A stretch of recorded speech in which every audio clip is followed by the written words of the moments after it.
Hi guys, welcome back with a new exciting recipe for today, and today we are going to make some amazing Indian style beef bone broth soup. It's very famous in India and Pakistan, and I thought that I should share this recipe with you. So let's get started. In order to make the trotters, we have taken around 2 to 3 trotters of cow, and in that we have added some whole spices like cinnamon sticks, cloves, black pepper.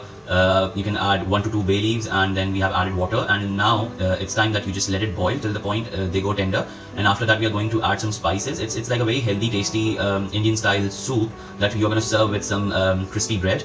So it's boiling now. It will take around 3 to 4 hours, and then I will show you the procedures later.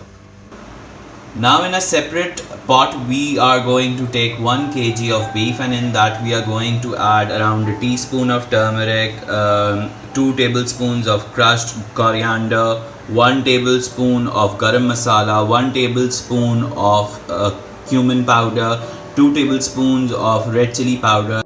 In that we are going to take 1 whole nutmeg, 1 stick of cinnamon. You are going to add 15 peppercorns. With that take around a teaspoon of whole cumin seeds, and you will take 2 to 3 green or black cardamoms.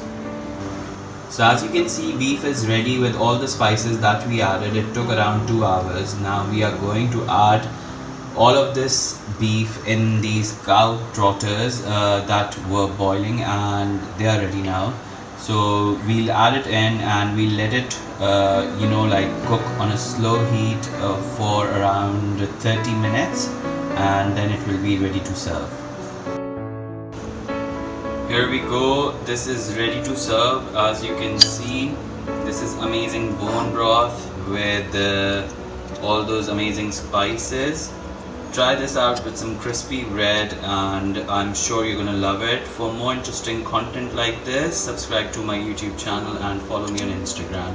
Till next time, take care and good night.